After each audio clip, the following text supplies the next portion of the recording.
Yes, yes, yes, yes. Welcome, everyone. Welcome to the stream. Yet another one. Yet another one. I hope everybody's doing good. I know that the month long starvation mode is coming to an end. But we still have to wait. You know what I mean? We still have to wait for someone in Arabia to tell people that they can celebrate Eid. So yeah, I just wanted to have a little conversation today. We have a special guest. We're gonna have a special guest today. Um, so this is a question that's been a question I've asked myself very often, very often. Hey, welcome, cows. Hello, everyone. How you doing? How you doing? So yeah, I wanted to have this conversation for a while actually, because it just doesn't make sense to me, right? I was always asking myself because I was always asking myself if being a munafiq is such a bad thing, then then then then why encourage people to be it? You know what I mean? A lot of people when they you know uh, go through apostasy, what happens is that they feel the need, and I know a lot of us are going to be celebrating Eid. I think it's tomorrow. If Hey Sammy, Sudo, how you doing? Um, I'm good. I'm good. Thank you, Sammy. uh, so, I've always asked myself, why would anyone be okay with, people just being hypocrites? Because even myself, I remember, even myself back when I quote unquote believed, right? The more liberal or the more free thinking I was becoming, the less and less I wanted to talk about religion. You know what I mean? I really, I knew I believed I had to believe, yada, yada, yada, but I was always trying to avoid that subject. Only when I started debating with a, Christian friend of mine that I actually was forced to look at the scriptures and hadith and Quran and all that and just saw through it, right? But otherwise, I wouldn't want to talk about it. I wouldn't want to engage in conversations about that. And I was fine, being a quote unquote hypocrite or a munafiq because I just did not really pay it no mind. So the question I'm asking today is Murtad or a munafiq? So Murtad essentially means someone that's left the deen of Islam, that's very, just out with it, just saying, hey, this is what I am, this is who I am, and deal with it. That's a Murtad. Okay. Yeah, I don't even like these words, but they're Arabic words. But you know what I mean. I don't like these words, but essentially that's what it is, right? And then you have words like kafir, and I always find that very interesting because kafir literally positions the person that's saying that, it positions the person in the rightful position. Like it positions the person that says that or that calls someone else's that as the what's the word I'm looking for? As the standard.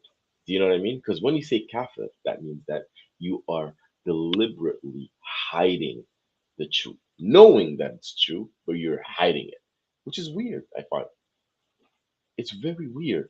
So a munafiq is a hypocrite. A murtad is someone that just left the deen, right? And a kafir is someone that's rejecting or trying to conceal the truth, right? So I have a little video for you guys that I wanted to share with you. This is one of my favorites, Hassan Ridwan. I think he's British. So my dear friend Abdullah Samir actually featured him on his channel. So I wanted to share this with you guys, and hopefully you guys watch it with me. Let's see what happens. It's not too long of a video. It's only like 4 minutes.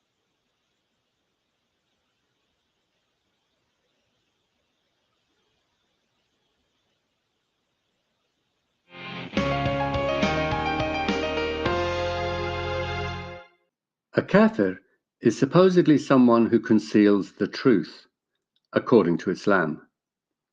But who is really concealing the truth? A perfect God who wanted his religion to be known is capable of making it undeniably evident to every single human being, instantly and perfectly. Yet God has chosen not to do this. Instead, he chose fallible human agency in the form of prophets, most of whose messages were corrupted and disastrously unsuccessful in spreading the true religion. In fact, history shows us that the most successful methods of spreading religion haven't been prophets, but rather military conquest and children born and brought up in the religion. The former created the political, social, and economic imperatives for conversion, while the latter creates self-perpetuating new generations of believers with an ingrained psychological and emotional bias towards that religion, rendering them immune in most cases to other religions. Of course, these two methods bear no relation to whether a particular religion is actually true or not. An omniscient God would know this, and he would know that as a result, many false religions would successfully spread along with the one true religion. He knew that some would be lucky enough to be biased in favor of the true religion, but he also knew that most of mankind would be biased against it, through no fault of their own. If this wasn't bad enough, he decided to confuse matters further, such as placing fossil and DNA evidence suggesting humans evolved over millions of years from ape-like ancestors, rather than directly from Adam and Eve. Making the story of the pious believer known as Dhul Qarnayn look suspiciously similar to fictional tales of the pagan king Alexander. Ensuring no concrete historical or archaeological evidence remained to prove King Solomon ever existed, let alone ruled a mighty kingdom, the like of which no one after me shall have. Concealing any evidence of two massive tribes that have been trapped behind an iron wall for 2,000 years. Placing archaeological evidence that people in fact lived shorter lives than we do today, and not massively longer ones, such as the claim that Noah lived for over 950 years. Ensuring humans would be unable to verify that any of the miracles detailed in his holy books actually happened, such as the splitting of the moon. In short, God appears to have done his best to facilitate doubt and disbelief. Then he decided eternal torture was the most fitting punishment for those who remain unconvinced, while calling himself the most merciful of the merciful. Tell me, who is concealing the truth?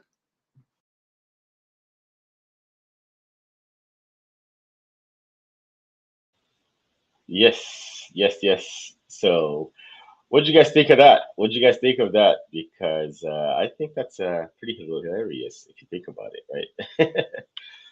All the things were set up for you to fail. It was all set up for you to not believe, and then you're sent to hell for not believing. So look, as far as I'm concerned, I found many ways of dealing with it. The journey is definitely not an easy one for a lot of people, but essentially you got to stay with it and you got to be able to find ways around that, right? So yeah, Kid Pat said, very good, simple and to the point. Yeah, absolutely. That's what I like about that guy. He's very, very succinct in the way he goes about it, right? Yasmin said, Munafiq any day, mate. That's beautiful. That's awesome. Savvy said, hello, yeah, hello everyone. Hello, hello, hello. Welcome, welcome, welcome. So there's another thing I wanted to share with you guys because a lot of different ways are, different people find different ways to deal with this, right? To deal with everything. So one of the ways that people find is humor. I myself, I love humor. I love making fun of things that I don't understand, making fun of things that I do understand, making fun of, whatever that's going on, right? So there's a page that I actually like on uh, on Instagram, right? That's actually very very cool. Let me just try and see if I could share this. Mhm. Right. So this page here, it's called translated Arabic memes or Arabic translated memes, right? So if you see here, you'll see, things like religion of peace. You have like, respect Islam, otherwise ready for war. Here you have this guy. Yeah, these guys are giving us a choice. They have the religion of peace, so they want to enslave our boys, rape our girls, and all of that good stuff. Otherwise, we accept this peaceful and loving religion. So these are great memes, and this is actually a lot of times how people deal with these types of traumas, because we got to call them for what they are, right? It is trauma at the end of the day. It is something that you were brought up in, and then you know you decided to leave, or you saw something better, right? East African doll is Arabic translated means your guest today. You know, East African doll, there's nothing, and nobody can hide anything from you. You're on the ball. You're on the ball. Yeah, yeah, yeah. As a matter of fact, yes. Hassan will be joining me. Michael said, "Hey, Nomad, proud Murtad here." Yeah, I know, Michael. I know you are. I know you are proud, and we're proud of that. The Siddiq, Allah. That man is spitting the facts. Absolutely, absolutely. So, so yeah, I think East African Doll got it right. I'm gonna have. I just wanted to set the stage, and I wanted to kind of have a little conversation with everyone. But Hassan, the man behind Arabic translated memes, is gonna come in, have a little chat with us. So I had a little conversation with him, and it was funny because I was like, so because a lot of times Somalis, because of the deen, we are uh, brought to learn about Arabic culture and Arabic ways of doing things. So I spoke to Hassan, the man behind the Arabic translated means, who actually is joining us here today. So let me just stop sharing my screen and let me add you to the stream. Mr. Hassan, are you there? Can you hear me? Hello, assalamu alaikum. Walaikum It's still peace be upon you, and this is salam. probably the only thing that is I'm keeping from Islam. Which is a good greeting, right? I'll make you laugh. I say that in Somali, right? I say "Nabad kurkaga ahato," which is the Okay, literally the Somali version of "Salam alaikum." And I okay, do I do get some people that are vexed. It's weird. okay, They're like, "No, you gotta say it in Arabic, right?" okay. Yeah, that's How are you that makes doing? First of all, I want to thank you, Hassan, for joining me here. I want to thank you, and I want to welcome you to this humble channel. I only have once a week little streams, every other week. So okay. we're trying to have good conversations and good So whenever I see something that I really like and that I'm interested in, I like to kind of bring it on and just have a conversation. It's really just about having these conversations recorded and just for future reference and all of that. So I met you, or I've seen of you or heard of you for the first time. I think you were on Harry Sultan and Nuria's stream there. What's it called? Sunday School. Yes, So that's where I think I first saw you, because I think Harry Sultan was showing your memes and stuff, right? yes. So I wanted you to take the microphone for a little bit, introduce yourself, who you are, how you came to be, and all that, and your journey, a bit of your journey, please. Okay. Well, I mean, thank you first of all for hosting me. I'm still new to this. I still get a bit get those jitters from talking online. And so my story goes back. My story goes back to long time ago. So many people know I'm I'm in my late 40s. I'm a university professor. Okay. I grew up in the Middle East. I don't like to say where because it gives ammunition to the Abduls who want to attack me based on my Absolutely. nationality, Absolutely. and say, oh, label everyone from that region as kuffar. Anyway, that's how it is. If you say, oh, I'm originally from Egypt, oh, yeah, all Egyptians are like this. And we say, oh, I'm Exactly. from Bahrain. Oh, all Bahraini people are like, I mean, they'll attack you, whatever you say you're from, they're going to find a reason to attack you. So I don't like to say. I grew up in the Middle East, both parents Muslims. I saw both sides of the Islamic faith. And I grew up quite religious. And at some point, I became radicalized. Um, and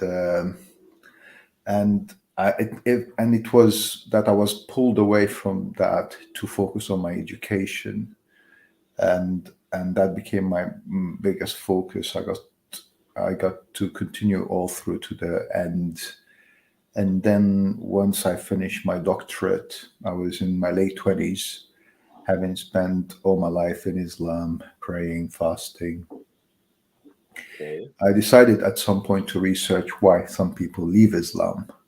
And you always had those doubts in your head. You heard some story, thought that didn't make sense, but you know what? I'll leave it. I'll pin it somewhere. I'll come back to it another Hmm. time. And I'm sure you'll have some stories there as well. You kind of like think, oh, maybe one day I'll find an explanation for this, but you don't. That never moves your faith. Because deep down, I think you're sure that there is an explanation because you're a good Yes, person and you want to believe there's a good explanation for this thing that you've been absolutely, raised in, right? So yeah, I think that's you're right. absolutely. Absolutely.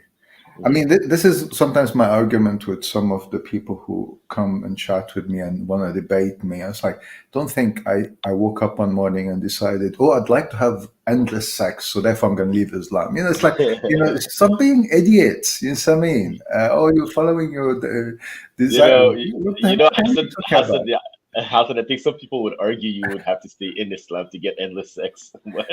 Exactly. If I want that, I'll just wait until I die and have all these houris waiting for me. Exactly.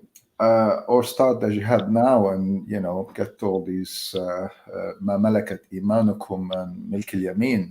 That's gonna be endless. So I mean, I started researching it, and I came across the first bits, and we all need that trigger, that Yep. shock. And I came across some ex-Muslim, well, atheist Tunisian page on Facebook, Okay. and it kind of flagged all those stories that I left in the back of my head in front of me, about Aisha's age of marriage, about owning women as slave, with pictures that showed that we were still doing that until the early 1900s. And I, I was shocked. I I fought with them like many people would do, and I argued with them, and then they blocked me. But that's it. That was the shock that I needed. Um, Because that kind of took everything from the shelves and like yeah, threw it on your desk and forced you to deal with it. yeah, yeah. It's Hmm. like someone pulling the rug from your feet, That's it. and you didn't want to see it. And that's how I got to know the medical term for this. It's cognitive dissonance. Yes, cognitive dissonance. Yeah. Yes. Later on. So I did start doing my research, and the more I researched, the more I realized Islam was made up. But then you go into this hiatus, probably more depressing feeling that, okay, so what do I do now? And I felt, Hmm. well, live and let live, and I'm not going to share this with anyone. At the end of the day, it's nice to believe there's something coming up, and who am I to take it away from other people? And I think that is generally what most ex-Muslims do, historically, and until the recent time, I would imagine. Also, there was a lot of risk in trying to talk. So I left that, and I was busy with work and my life and what have you. But I think when ISIS came around, Hmm. you got to see Islam the way it was described in the Quran. You got to see Islam in the way the Hadith actually says it. You got to see the seerah of the Nabi in your screen playing out. The way they were selling the Yazidi women, the video that you could hear in the background, a Yazidi girl being raped, and they're laughing. The cutting of hands, and everything was there in your face. And then in there its were purest people, form. yeah, and there were people trying to justify it. Yeah. And worse to me, that people were saying this is not Islam. And it's like, but they're citing the Quran in front of you. How could you not see it? They're citing the Hadith in front of you. How could you not see it? And this is when I realized we, as an ex-Muslim, have been making the biggest mistake of sitting back and saying, "Let it be." And I decided I need to do something, but I didn't know what to do. And my first thought was to look at what ex-Muslim are doing now. The Arab ones were very, very clean. They were always focusing on the Quran, the Hadith. But when I was looking at the English one, and by the way, this is where I think a lot of, if you look at who attracted ISIS attracted a lot of Western and non-Arab Islamists who don't know the Arabic and the sources properly. So when I was looking at the Western discussion of atheists and non-Muslim and ex-Muslims and stuff like that, there was nothing. There was absolutely nothing there. And I made it my mission, having the ability to translate and very good ability with using social media, and I built my skills in graphic design and stuff. I decided to start translating. In fact, some of my first memes are horrendous in quality, but there was just words over words. It was just ridiculous. Yeah, you probably have some of the early versions. I love every single one of them. I'll be honest with you. Okay. It is Yeah. hilarious to me. Yeah. Where's So, Allah? I look up and he takes the money. And that's yeah, it. exactly. Look. Allah's there. Takes the money out. Yeah, yeah. So the Arabs one were cleaner. So when I looked at some of the Western, they were either nothing, or there was the, I would say, really disgusting ones. So the pictures of a pig giving birth to Muhammad, or someone sitting on the Kaaba, or using it as a toilet. I thought that's never going to help anyone leave Islam or question Islam. So I started the translation, and that's the bulk of my work, was to translate the Arab sources. And I think the early challenges I used to get is that, oh no, Arabs never leave Islam. They read the Quran in Arabic, and it's magical, and it's and all that rubbish. I'm like, no, you come and take a look how big those Arabic atheist pages on Facebook are. And this is where I'm getting all my sources. And I think that was a bigger trigger. And yeah, go ahead. Sorry. Yeah, but I mean, I want to kind of highlight this comment from Coco Jasmine. She said, "I have realized that Islam's success is behind the Arabic language and the way deception is used for non-Arab people, because Absolutely. the majority of Muslims are non-Arabic speaking people, right?" So Yes. I was joking with you at the beginning when you said "Assalamu alaikum," and I said in Somali we say "Nabakka kagaahato," but I have some Somalis that are going to question me because I said it in my own language. So I agree with Coco Jasmine when she says that. It's very true.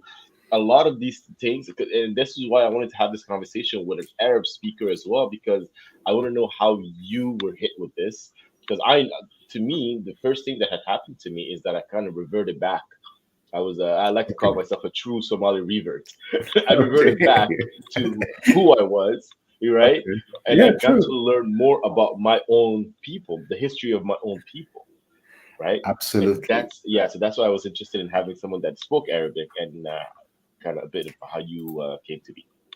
Well, yes, and and Islam kind of canceled all these cultures and tried to destroy the history behind it. So, from your story, for instance, I also had many discussion with the Tunisians and the Moroccan pages at the time, and they were looking at back at their culture as being barbars, who Mm. in Arabic suggest these barbaric.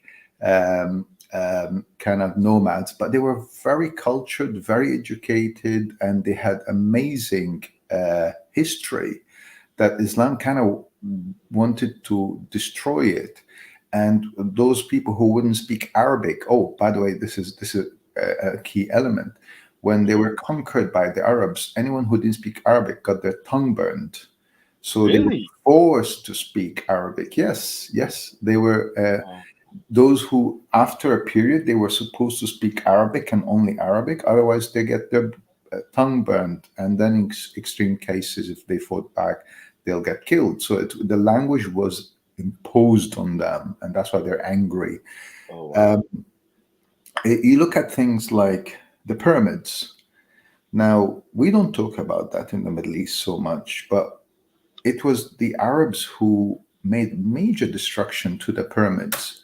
So there's a big hole in the smallest pyramid, Menkaure, which is the smallest pyramid of them all. Anyone who is online now could Google the hole in the Menkaure. It's a massive hole. It was the smallest Moncada, pyramid. Moncada. Okay. Menkaure, yeah, the Menkaure pyramid. And they were attempting to destroy the pyramids, but they gave up because it took 9 months just to create a small hole in the pyramid. And the pyramids, by the way, used to be smooth, like a granite, smooth from the top to the bottom, and they destroyed it completely. They took all the rocks to start to build their palaces. Right, right. So Islam, when it spread, it didn't. We kind of learn it in our history books as an Arab that, oh, we spread peace and love, and it didn't happen that way. And yeah, so But from I the think Arab, Islam, yeah. I think Islam actually embodies the Munafiq spirit. You know what I mean? The Munafiq, because in one hand they say, "Whoa, so peaceful, so beautiful, so great," and then I'm hearing you say their tongues got burned. Like Cal is saying, the way that the history of the Amazigh people Yeah, has been wiped out. It yeah, has yeah. been wiped out. I grew up with a lot of friends of mine, Algerian, Tunisian, Egyptians, Moroccans, and Mauritanians, like and sometimes I have to actually have conversations with Moroccan friends. I'm like, you're Amazigh people. You're not Arab. You've been Arabized. So there's Yep, a difference, right? A lot of, and that's the absolutely. thing. I think Somalis are just a little bit more hard headed, but the same thing is happening to us right now. The same thing is happening to us right It is because there's nothing important than the language and the Quran. now. And it doesn't matter what your background is, it was irrelevant. So they pushed it all the way, all around the world. And that's why it was fast expanding. But they did face a challenge because what didn't help is that Arabic is a very difficult language. Hmm. Like even me growing up in a household and going to school and speaking Arabic, which with a dialect that Hmm. is different to the Quran, I found the Quran very challenging, Hmm. and writing Arabic is very hard. English was like a breeze Yeah. compared to Arabic, um, Hmm. and everyone would tell you. So when they say it's this magical language, there's nothing in my view that is so magical. It's Yeah, actually it's mystical. pain. It's mystical. It's the best language in the world. It's I don't it's know like about that. really. I don't know about that at all. I hated it, quite frankly, Oh, and the teachers were so aggressive because, again, it's that's another thing I want to talk to you about because tell me, yourself right now you teach, right? yeah, And I'm sure that you also along with knowing the subject matter, there mhm, is a sense of pedagogy, what we call, and like pedagogy, you yeah, have to know how to teach, right? yes, That in itself is just as important than the material you're teaching itself. yeah, So I remember I was born in Djibouti, right? And mhm, I remember going to the madrasa. We used to call it ma'amat, right? We would go there. The teacher would actually look for excuses to hit you. Like Oh it yeah. was almost as though like the violence was hand in hand with this thing that's being told you, oh, it's so full of rahmah. So at this like the cognitive dissonance starts there. Because on the Yeah. one hand, you're being told, oh, the rahmah of Allah, mashallah. And on the other Yeah. hand, you have a guy who's literally frothing at the mouth in just wanting to hurt you Uh, somehow.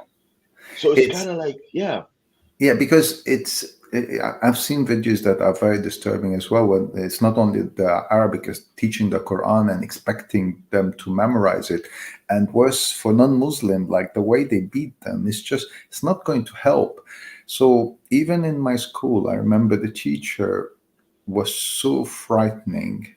The Arabic Mm, teacher, she would pull a child and pull them, and you can imagine from their neck side and their feet will be dangling, and she'll be oh my slapping goodness. them left and right for not doing Like, their homework or something like that. You wouldn't get that from the math teacher. no. You wouldn't get that from the science teacher. I mean, you'd get maybe a stick hit on your hand, which is like nothing compared Mhm. to what I'm sure things have changed since my generation, I have to say. But I don't know still, about that. I don't know about that. I've really, seen videos today, people doing with their iPhones. I've seen videos coming out of Pakistan and even yeah. Somalia where they are very aggressive with it's literally child abuse. It's traumatizing the way they so that fear is Mm, instilled in you. That fear mm, is instilled in you because of that, right? I remember like going to regular school and going to the madrasa. Madrasa is almost as though they had perfected the different ways mm. of torturing children. Like they used to put like make us go on our knees with like the bottle caps underneath our knees, like Oh, some crazy kind of tortures. And I'm like, really? And this is how we're gonna learn? I told my parents I'm not going back. This is ridiculous. It's done. I'm yeah. done. And so I was lucky enough to have parents that were not really religious like that. They were just Yeah. sending me there because everybody else was sending their kids there, and it was this this badge of I don't know, not a badge of honor, but like No, they think, oh, you're going to learn some morals there. Like, what morals? yes, Yeah. and you lose some of the morals you already had. I swear. So that's why I said I'm not going back. So I was lucky, but there are kids that raised that way their whole existence, and then they just Yeah. become pissed off at the world, and I don't blame them. Yeah. It also, this builds the Stockholm syndrome early in people's Absolutely. life, is that you start thinking, well, that's how I learned, and it seemed to have worked, and now I'm a better believer, and the ultimate reward of heaven that is eternal. I mean, I grew up, even though I didn't face that violence, because I was a very obedient, very well behaved, always studied hard, and it paid off in other ways, I suppose, in my education. So I never faced that violence myself. I was, the nerd in Hmm. the class, so to say. And Right. So you follow I, the rules. I followed the rules, and I was always considered very good, although Arabic wasn't my best, but I still followed everything to the best. Arabic was always hardest. And I fell in love with the idea that, oh, one day I'll open my eyes, and it's the end of the world, and I'll see Adam, I'll see Eve, I'll pass, Moses, and say, hey, I know your story. Like you're going to the Oscars and you're seeing all these celebrities, and you live this dream. And this is when I became a little bit more radicalized. Is to see, oh, I'm going to see Muhammad, and I'm going to see his beautiful white face. I don't know why it has to be white. There's an element of racism there, but it's in the Hadith, isn't it? So it's and it had all these, and then you see the face of Allah, and you enter heaven. They never talk to you about the women when you're young, yeah, but and you think, oh yeah, I'm gonna see that day, and you start, you live that uh, false dream. And Islam, not only for Westerner but even for Arabs, um, has been reconditioned and repackaged and remarketed as something that Right. it isn't. And that's why when people dive in, and it's one of my famous memes that I care about a lot, is that when you dive into it, really, you find only two choices. Either you leave it, or or you become an ISIS in Samin, or any of his different derivatives of Al Qaeda or whatever. You become radicalized. There's just no middle point. If you really dig into Islam, Right. unless you want to lie to yourself, and that what I call Islam 2.0 is that which would they market a lot to the Westerners, and they can do that because they can't read Arabic and they don't know the sources, and they mistranslated many things to hide it from them. That's really the choices you're left when you actually really research it. Right. And honestly, that to me, it's kind of like that first. I really want to try, and this is what I want you to help me with, okay? Because I've been Tell racking me. my brain around this. I'm trying to bottle that thing that is that what do you call that? That the catalyst, that thing Okay. that kind of makes the person that goes from one thing to the other. And I've spoken on this channel many times about my the first thing was I was ticked off. I was upset. I was pissed off at the world. Yeah. And I was Okay. saying I was saying Islam is false to whoever was willing to hear it, and I was angry. It was anger more than anything else, right? Yeah. And then after that, I calmed down, and then after that, now I see, and like that's why I really was interested in talking to you, because you kind of found a way with it to redirect that anger, confusion, or whatever that feeling is into humor, right? Yeah. Which is something I think to be humorous, to you need a really high IQ because to make someone laugh, you need to Mm. understand the human spirit at a deeper level, right? And so that's why I wanted to have that conversation about you. For you, it seemed like that you didn't spend too much time being like mad at the world, or maybe I'm assuming that. Were you mad at all? 15 years of my life, of course, I was very angry, but I was Hmm. more overwhelmed with depression as well. Okay. It's and it was a combination of both. It took about 4 years to really get over it, and I think ISIS, kind of what happened in Syria around that time, kind of really pulled me out of it, because I felt enough is enough. This is a mistake that other ex-Muslims must have done throughout history, which is to say, live and let live, and let people believe in a dream, if that dream will mean they'll die in peace. Hmm. But clearly, this is not peace. If people are going to be tortured and in Samin, and you had all these terrorist attacks and stuff, and I was like, this is not peaceful. If Islam, look, this is why if Islam adapts and becomes like Christianity, or some, I would say the milder version of Christianity, I wouldn't have Hmm. any problem. Let people Right. have a dream, Right. but it didn't. Now, to answer the humor element, I'm a researcher, and I said that from the beginning. So I looked at how I left Islam, and the memes that the Tunisians were using were, humorous. Hmm. Also, was looking at research coming from the USA about what we call tribalist. So tribalists Right. are people who believe in something blindly and will defend it at any cost.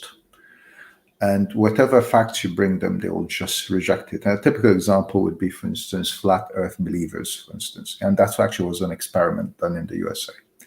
Hmm. So they invited 30 of these flat Earth believers. They tried every science and picture and NASA and they had an answer for everything, like we get when we're debating Islamists. Yeah, with apologists, they'll find any apology and excuse and whatever to reject the facts. But then when they show them people making fun of them, and in a humorous way, showing them, oh, look at this moon, and there's a moon eclipse, and there's one line in it that proves the Earth is flat. Or look at all these planets; they're all round, but only Earth is the odd one and it looks flat. Yeah, you know, Oh you my know goodness. Yeah. exactly. 19 of the 30 people start questioning their faith. Of course. Of and course.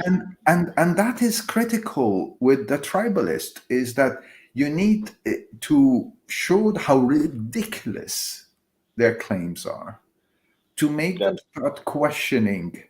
They didn't manage to move them completely, but they managed to make a movement that they couldn't achieve with just to spark a scientific thought, evidence. just to spark a thought. Yeah, just to Yeah, spark that thought, right? So exactly. yeah, so I really, really wanted to welcome Somali Rose to the stream. Somali Rose, meet Hassan, Hello. the man behind the Arabic translated memes. Somali Rose is also an Arab speaker, so Ahlan, I don't speak Arabic, so she speaks Arabic. أهلا وسهلا. Hi. nice to meet you. Yes, yeah. أهلا وسهلا. أهلا بيك. Welcome يا سواد وللكم. All right, cut it out. I don't understand. So Okay, now we'll stay in English. We don't want. Yeah, let's keep it in English. Whenever they want to speak English, Arabinized English, they say yes سواد وللكم, right? Okay.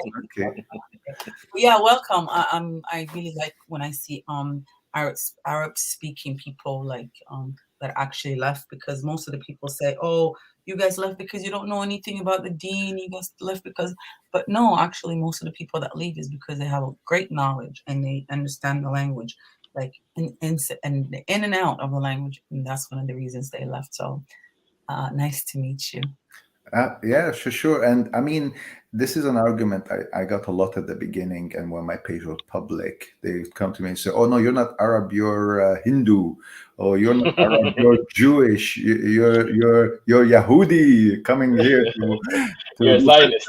Yes, I mean, it's like what are you talking about?" And then I showed them all these pages on Facebook. I mean, there's one atheist page with nearly 50,000 followers who are Arabs. There's one page with now 1.5 million. It's secular and it pokes fun about Islam indirectly. It's called Dakhlak Tarif, and it has 1.5 million followers. So is it all in Arabic, Hassan? Is it all in Arabic? It's all in Arabic, absolutely, Okay. not a word of English, which proves that Arabs are moving away from Islam as well. And they were more moved by ISIS than anyone else because it was on their doorstep and it was not censored. That what ISIS did was heavily censored in the West because they want to, not harm people's feelings and all the beheadings and stuff were not shown in the West. All the treatment of women slaves were not shown in full detail in the West because they didn't want a bad reaction against the minority Muslims here. But people in the Middle East saw it in full HD quality, and they were horrified by what they saw.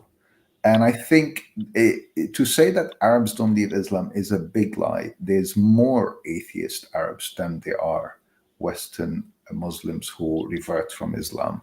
But even if we look at what's his name, Mohammed bin Salman is doing in Saudi Arabia.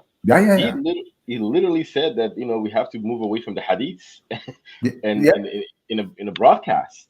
So a lot of times I say to my Somali people, even the Arabs are leaving this behind. Why are you still entangled in it, right? Absolutely.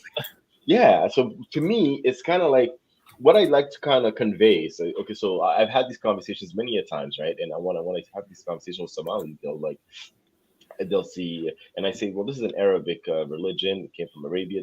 They'll get really mad at me and they'll say, hey, Islam has nothing to do with Arabs. It has nothing to do with Arabs, right? And then I say, I'm like, okay, sure, I'll take that as long as you also say that Islam has nothing to do with Somalis. And then they stop. They're like, no, it has. And then they go into this, when the computer is rebooting, right? Like they go into this phase where I'm telling them Somalis have nothing to do with Islam the same way Arabs have nothing to do with Islam. Can we agree on that? And they'll never agree. They'll never agree. That's the thing that's funny to me. I agree. And by the way, stages of leaving Islam, it's a meme I have on my page. I was trying to find it quickly, but I can't find it here. Is first realizing that that first Islam is not perfect, and the Hadith being one of them. The Quran is a bit more challenging, but it's one of those steps. So I'm actually happy to hear that they're starting to challenge the Hadith. Yes. It is in the right direction. When we get rid of the Hadith, it's only one more step to go to the Quran.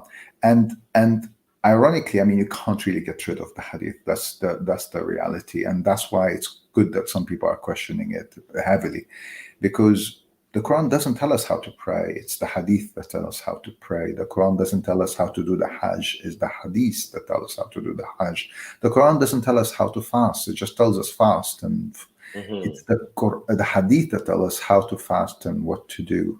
So yeah, the specifics are found in the hadith. The directives, exactly. the main directives are found in the Quran. And that is a step in the right direction, in my view. What's happening in Saudi Arabia, it is. Arabs are moving away, but we've been here before, and that's my concern. How do you mean? How do you mean we've been here before? Look, you saw probably those memes and pictures before of Iran in the 70s, all wearing swimsuits by the beach. You have Afghanistan, women going to university or looking all nice. Pakistan, Middle East, Egypt, people going clubbing, wearing skirts, stuff like that. This was the 60s. I think it was Nasser that said he was going against the ulamas in Egypt, and he was saying, how about you make your daughters wear the hijab, and then we'll talk about the rest of the women. And they were laughing at this in parliament. It was so like, man, the good old days are really good. Yeah. There's a whole talk. I have it somewhere where he says, I want to talk to them, and instead of telling me how we can make things better, they want to cover women. Like, you know, he was mocking them really badly as to what is their priorities, as opposed to making the country better. But what I was leading to is that the 60s saw a huge decline in Islam, 60s and 70s. And why did this happen? People forgot. It was the moment the American landed on the moon. It shook the Middle East and the Arab and the Muslim faith heavily all around the world. Oh yeah. How so? Because, see, I'll tell you why. Before the Americans landed on the moon, we believed the Earth is flat. My grandmother in her 90s told me in the 90s, because she was born in the early 1900s, that before the American landed on the moon, and she was in her 60s, we believed that the Earth is flat, because we have 11 verses in the Quran that say the Earth is flat, like a bed, like a cover, like, you know. And in fact, my uncle used to tell me that his sheikh told him on the night that the American landed on the moon, that he was laughing, the sheikh, and saying, those idiot Americans are landing on the moon when there's no moon today, because we believe that the moon is recreated every month as a miracle of Allah. So there was so much superstitions that was built into Islam before the 60s, that when this landing happened and it was filmed, it created a shockwave around the Middle East where everyone started questioning Islam. But what happened since? Islam readapted. So no one talks about these 11 verses. That's why I keep using them in my memes. No one talks about that the moon recreates itself, which was a very strong Islamic belief. That's why we have it on the top of all our mosques and stuff.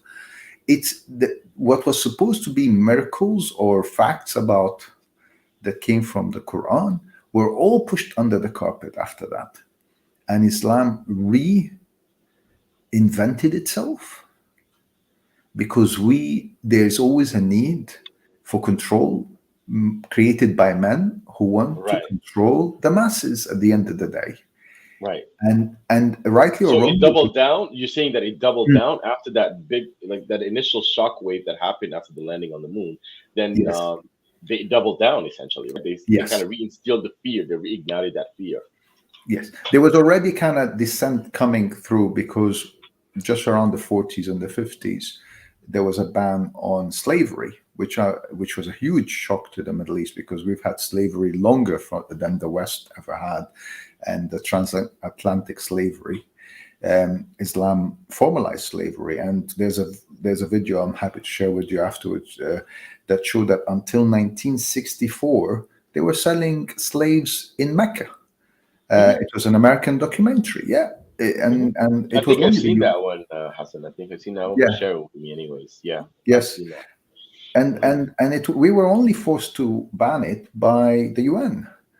Islam would have continued, and the Saudis, they had to pay all the slave owners compensation to release the slaves in order to comply with the UN. And they could only do that because they had petrol by then. Before that, they wouldn't. So there was a whole shockwaves hitting the Islamic faith. And what did they do? They readapt. Now, when you tell Muslim, oh, we used to own slaves, they say, oh, no, Islam never owned slave. Oh, we always freed them. It's like, what the hell are you talking about? Yes, I mean, they've really re-brainwashed the next generation. And that's what worries me. Yeah. It's very weird though how that works. Go ahead, Somali Rose. Go ahead. Yeah. I was just thinking about, you were saying that the way it is and the way it is now, maybe they've rebranded Islam to the West. It's not the Islam that it used to be. It's like it got like a nice, public relation guy and kind nice veneer, yeah, kind of fixed it up, made it that peaceful language, and then that peaceful, religion. So that's why there's all these converts. Now, when you say something is wrong with Islam, you see all these people say, well, why are these people converting to Islam? Because they don't see that, right? So Islam 2.0, it's just they've reconditioned it, rewritten it. I mean, how many Black Americans converted to Islam because they were angry with the Christian slavery, which was only 300 years, and they forgot that Islamic slavery was 1,300 years. You have no idea how many of those conversations I have, Hassan. I have those conversations, yes. Because Muhammad Ali and Malcolm X were trying to run away from Christianity without really understanding Islam for what it is, right? So that's why they're like, oh, this is for us, right? Exactly. It was a countercurrent. It was a counterculture. And they keep citing Bilal. Bilal was still slave when Muhammad died. There's hadith pleading with Abu Bakr, please release me. Yeah, so if you want me to be a slave, or you got to release me if that's what you want. Exactly. Yeah, I know that. He was still a slave when Muhammad died. Who said that Muhammad ever released him? So you tell that they don't know it. They've never heard of it. They look shocked. And why? They don't have the sources. These things were not translated.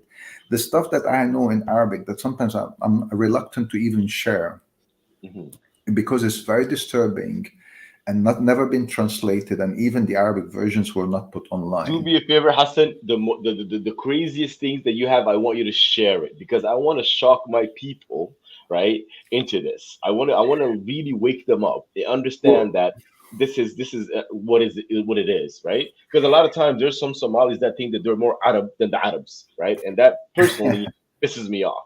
So please go ahead. Don't hold back. Go for it. Well, see, look, you know, you're on my page, and everything I always put sources. I'm an academic. I've always been like that.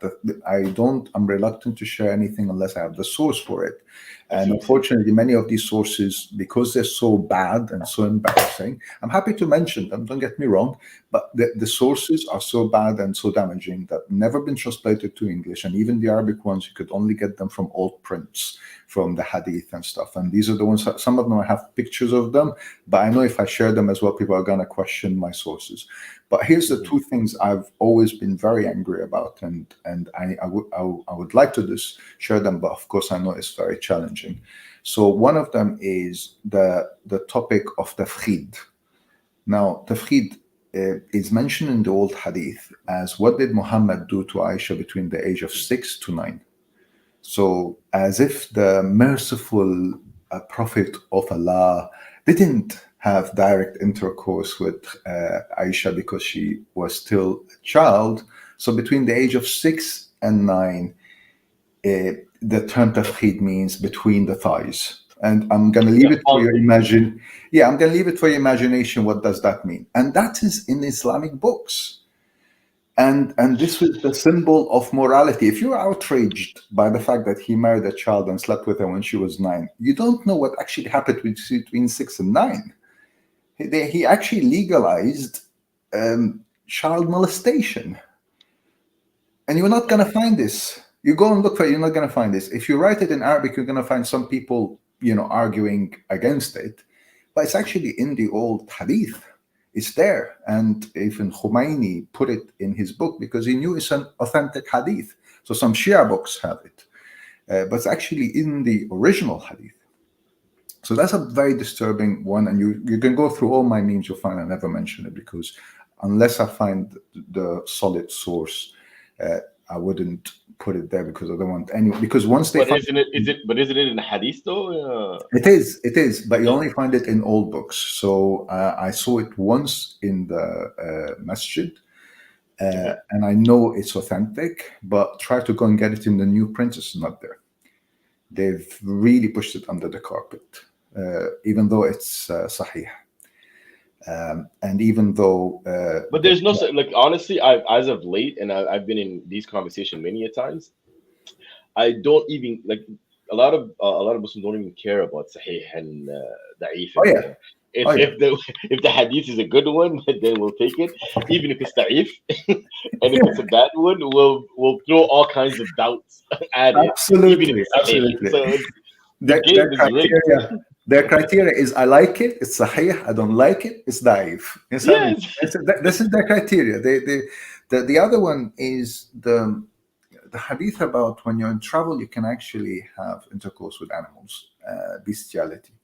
Now, there's Oh, some yeah. sources about that as well, and then the source goes like, yeah, but when you do that, you have to kill the animal, and you can't eat its meat. Like what's it's Oh just my. it's just Oh. sick. It's just sick. So this one I do have the pictures of the Arabic books, but again, I'm reluctant to share these on my page because I feel first Yeah. No, I I don't hear you. need, Islam has so many things wrong. I don't even need those two to prove Islam is wrong. I have so many other things, so I'm just putting them aside. So But what I'm do you just think trying. about this, Hassan? Because you obviously go to Sunnah.com a lot, right? Yeah, Cal said, I have seen Sunnah.com change things today as they are embarrassed. 'Cause I've seen that. They've updated things in yeah, Sunnah.com in front of our eyes, right? yeah, yeah, And absolutely, they've tried to make this more palatable to a more civilized, era, I guess. So absolutely. yeah, I've seen that too. Yeah, and this is what I'm trying to say. So anyone who questions me that, oh, it's impossible that they took hadith and threw it away and stuff like that. Well, it's happening today. Once they see too much traffic going in one direction and they see it embarrassing, they're gonna either try to change the translation to make it sound a little bit better, put lots of stuff in brackets. But This do is you what think Quran. Yeah, Yeah, go but ahead. do you think that because we're in the internet age, things are Mhm. gonna get a little stickier because things will stay? Like we're having this conversation, you, myself, Somali Rose, and we're discussing these things, right? All things considering, it's gonna stay on the internet, right? And like next year, someone might kind of come across the stream, listen to it, and have all of these different thoughts about things that they never thought about, right? So I think the internet is changing the course of humanity in that way, right? Because now you don't go to the khutbah to kind of get your your news or whatever, and let that sheikh position the news however they see fit. Now you can actually open up your laptop or your phone or whatever and just see what's going on in the world. And I think that's how Islam, the decline of Islam, is going to be based on that. The same thing that happened to Christianity with the printing press, and the internet is going to be that for Islam, I think. It is, but see, what I'm worried about is how it's adapting quickly. So if the hadith that you were using and sharing and to show how something is really wrong gets Mhm. changed, you're gonna get the brainwashed Islamists come and say, "Oh, I've checked the website. It's not like this. You're a liar." What do you But do is then? that not a good thing? Is that not a good thing? Because look, if I don't care about the innovation, and I want to reform it as much as possible, take all the teeth out of it, because that's what happened to Christianity. In Christianity, at some point, they used to kill heretics. They used to, Yeah, so they did this stuff as well. So if we take the teeth out, people can still celebrate their Eid and their month of starvation all they want, as long as they're not killing anyone else, as long as they're not yeah. imposing it on anyone else. I think that's a win, no? Yeah, but so you're going to always have someone who will dig in deep into the religion and say, I'm more Muslim than all of you, and therefore I'm going Yeah. to go deeper. And that's what happened with Christianity. As much as they try to debunk Christianity, we still have fundamentalist Christians until today. But here's my thought, and Somali Rose can tell me what she thinks. My feeling is the reason why we don't have Christian terrorists and attack is that even the most fundamental Christians still know that there's a 0.00001% they might, be wrong. and therefore they wouldn't go that far. And I think that's what's missing in Islam. When someone is going ahead and belting themselves and going to thinking they're gonna meet Allah and the women waiting for him, 72 women waiting for him. If he has even that small doubt in his head that maybe he's wrong, that might stop him. And that's what I feel. What's changed in Christianity is that they used to have those extreme radicals. We still have them in a way, but they don't go to that extreme. What do you think? What do you think, Somali Rose? I think it's the 72 women. Okay. Somali Rose is a joker. If the 72, if Christians had 72 women in it, rest assured. So you think that's the better motivation, huh? Yeah, You know? the Christian people need 72 virgins to kind of, you know what I mean, play equal the field, because you can't, like, how are you going to kill yourself if there's no 72 women? These men are killing themselves. I think it's the 72 women. It's just I think like the heavenly Nevada is in their head. You know what I mean? So I have no idea. But I think it's the 72. I don't know. Do you think internet is actually killing it off though, Somali Rose? Do you think that? Of course, come on, like it's knowledge. Knowledge is power. The more knowledge you have, the more you know. The more you know, the more you know. And why would you know what you know, right? This is the age of knowledge. Well, what's the educated pirate is saying that for younger people he agrees, but with older people they're becoming brainwashed very fast because they have no digital skills. They share and believe things in WhatsApp easily. So that it's also that's a good point, because as much as the information is being shared, the misinformation is also being shared. So this old man has no even willpower even to pick up his stuff and go on himself. The young one, the young and dumb, that one, that's more likely to go do dumb stuff like that. But I think it's mental illness. The ones at this age that are bombing themselves are not doing it just for religious reasons. It's religion plus mental illness, because okay, I'm hurting right now. I'm going to a place I'm not going to hurt, because you cannot explain anything, any of this, heebie-jeebie to anybody who is mentally sane in this day and age, to be honest. Yeah, I agree. There is also the element of with how the brainwashing happens is the element of not wanting to stay in the school. And I experienced that. I actually from 0 to 7, right? 0 to 7 is important. Like, even your brain is in a different wave. They call it theta wave, right? So it's like you're just really absorbing, and all you're doing is recording. So once they get you from 0 to 7, you're done. Unless you get literally deprogrammed, you can be a zombie doing what they're betting, like whatever it is that they want. So I mean, my low moments before I left Islam, there was always like, oh, how easy it'll be just to go and do jihad, because I was radicalized, and just go do the jihad and die in that jihad and go there quickly. This is like a fast express VIP ticket. And because I experienced that way of thinking, I know what they go through, and it worries me how easy it can be radicalized. I was an educated person, and they were able to radicalize you.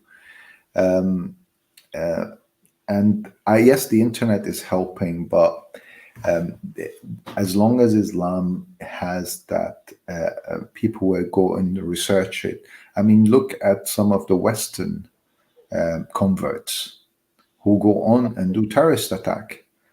And I mean, wait a minute, they converted to Islam, meaning they were not, brainwashed from childhood, or, and then they went deeper because they were keen to be a keener Muslim than a normal Muslim. And that's the I call it the hamster treadmill Islam puts you in. But did they get their mental capacity? If they had any mental illness that wasn't checked? Could be, but not always. Sometimes they were very intelligent. Sometimes very nice. I mean, I look at myself. I didn't have any mental health issues, No, but and they say Muslim people, like Muslim people yeah, in general, are like they all have the tendency to be terrorists. Is just whoever and it's in there, they need to be ignited. I don't know what data was or whatever, but they said they okay, all have the tendency to be one, but they're just yes, waiting to happen. You feel me? yeah, So I yeah, think it's all in us. It's because it's a belief, right? Once you believe that you're doing this for God, it's beyond mm, you. yeah. Yeah, it's locked in. It's locked in at that point. Yeah. We saw in a sense when ISIS came around and how many people flocked from all around the world. Apparently, parts of Syria it looked like an international airport of people from Russia, people from Philippines, people from Europe. It must have been amazing euphoric feeling when they're arriving there and seeing all these people coming from all around the world for the Well, yeah, jihad yeah. and and And and, and they even had like passport burning sessions where they burn their yes. passports. Yeah. Yes, yes, and they were on the internet tempting people to get there. I mean, here's the scenario. If that happened 5 years earlier, before I left Islam, I could have been there. Mm. This is how crazy the situation What is it is. about Islam though that kind of get people to that point, to that level? Because it seems like the appeal of the posse or the appeal of the tribe is so Mm, strong, right? Because I remember that feeling. I remember that feeling, right? Even though mm, now I can see for what it is. Islam has a way of basically not only negating who it is that you are, where you're from, don't care where your nationality, ethnicity, and all that is. Just Arabizes you and makes yep, that the standard, the gold standard, right? And yep, then something happens in the brain of the Muslim that they say, "Oh, I don't care if I'm from Senegal. I'm Muslim. I yep. don't care if I'm." And So I don't know how it does that because it, it's ingenious. it gives you identity. You see, that's the point. It gives you an Mhm. identity that surpasses the national identity and the family identity. You rebel against anyone because you are now with Yeah. Allah. You are spiritual.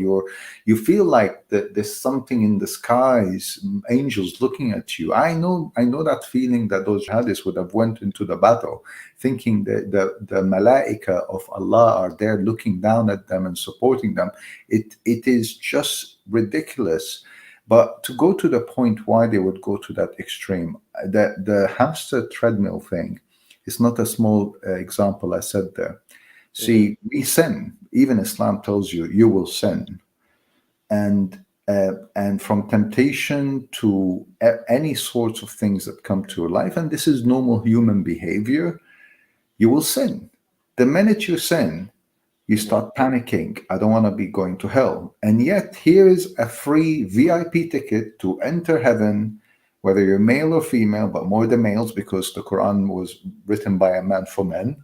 Hmm. And all you have to do is go fight for Allah. That's Now, it.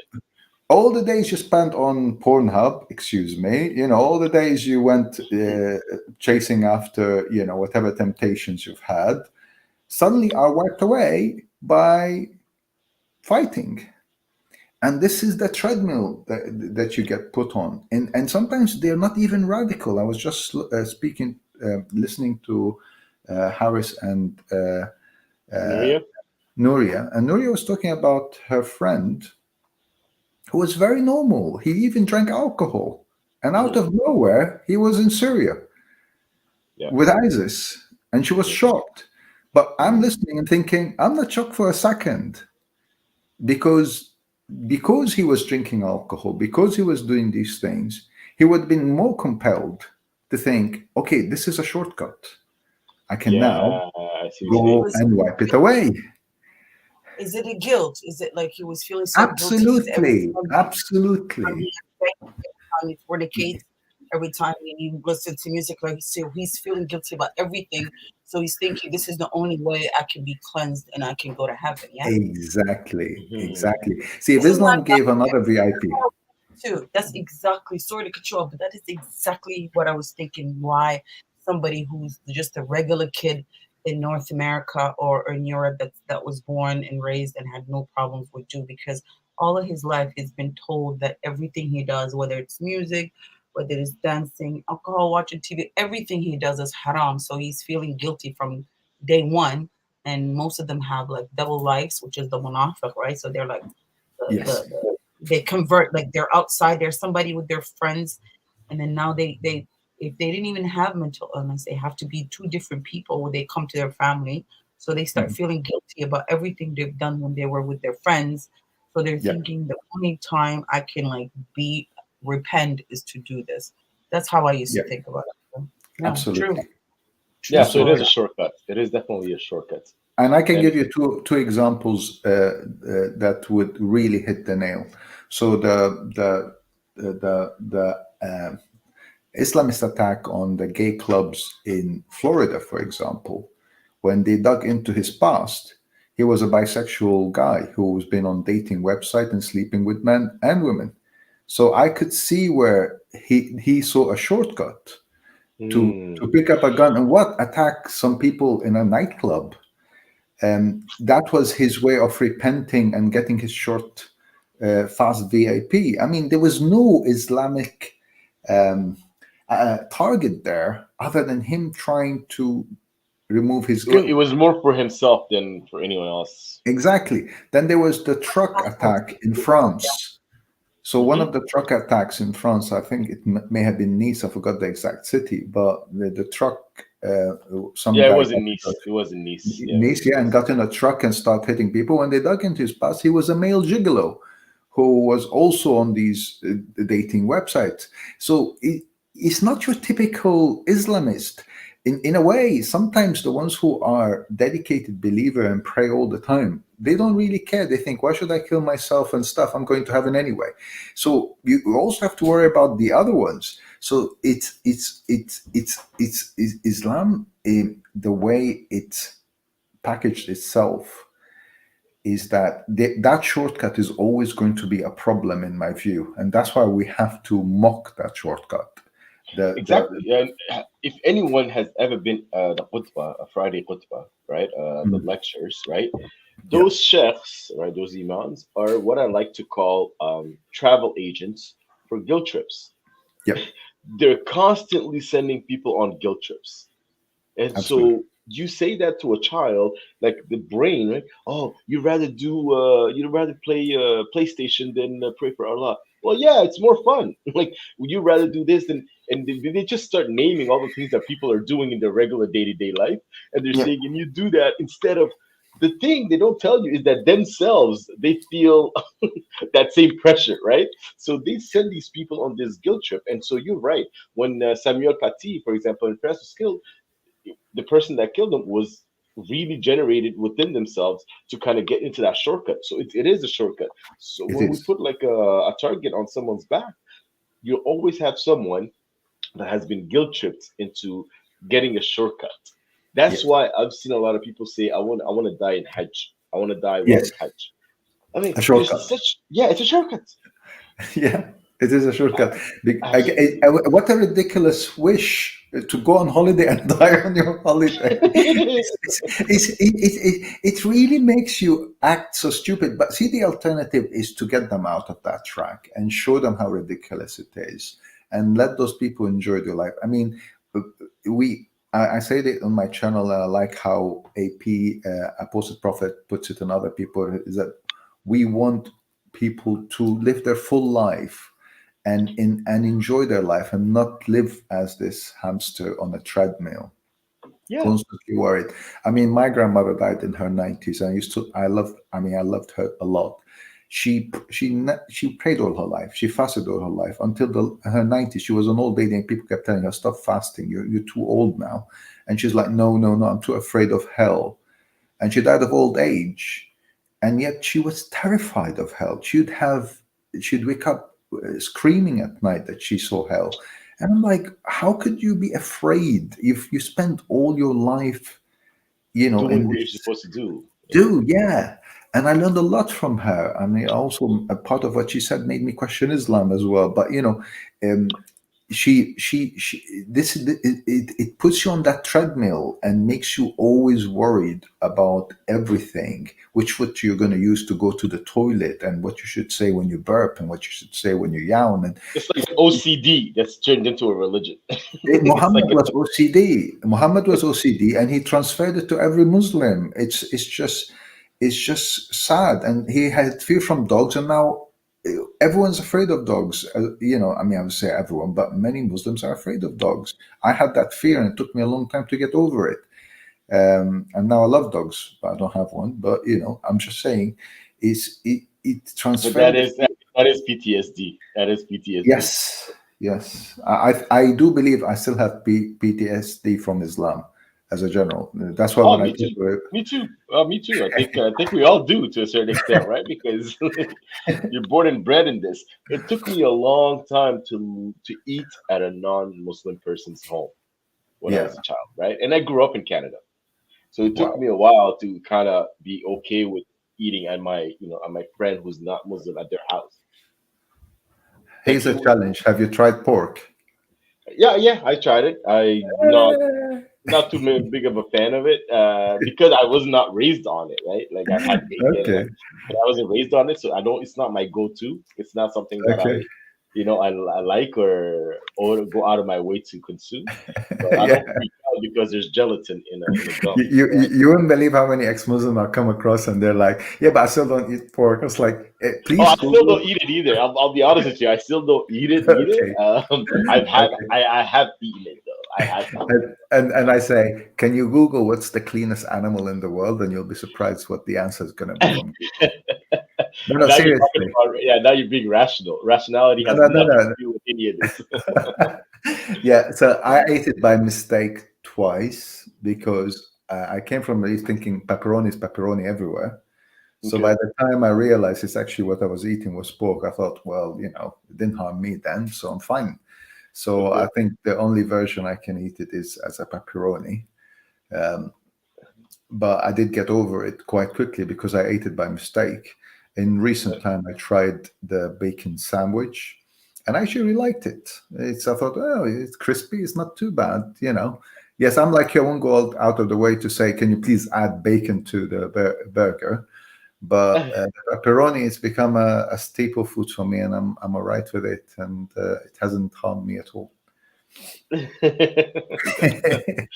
the whole thing, right? That's the whole thing. It's like not eating bacon. Not eating bacon is a huge thing. It's hilarious though how these things kind of stay with us, right?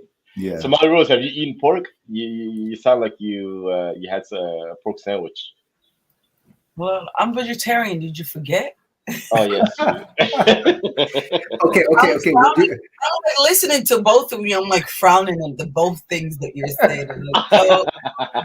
Silently judging us, huh? Did you try bacon substitute, vegetarian bacon substitute thingy? No. What is like eggplant bacon? Eggplant bacon? You haven't had that? Yeah. No. No, because they have the one that's supposedly bacon but made for vegetarians, so it doesn't have any meat in it. But I remember going out clubbing with my friends, and after a night of drinking, we would go out and someone would judge the other guy putting some bacon bits on their poutine. Like, how can you have bacon? And I'm like, you're drunk, fucker. Like, why are you even talking? Oh, you're joking me? We went. It was one of the nights we went out and had friends from the Middle East, and we were drinking. We were having a good time, listening to music, blah blah blah. And then we went out to eat a kebab, and he was asking, "Is this halal?" And I was like, "We've just been drinking alcohol, man." They do everything but eat pork. It's hilarious, though. At least you can laugh about it now. At least you can laugh about it. But yeah. But when you're in it, story. No, at least the worst story is, my friend was trying different cocktails. She was learning how to make cocktails and stuff. And then after I said, I don't like this. She said, wait, let me throw it. She said, haram, why would you throw that waste of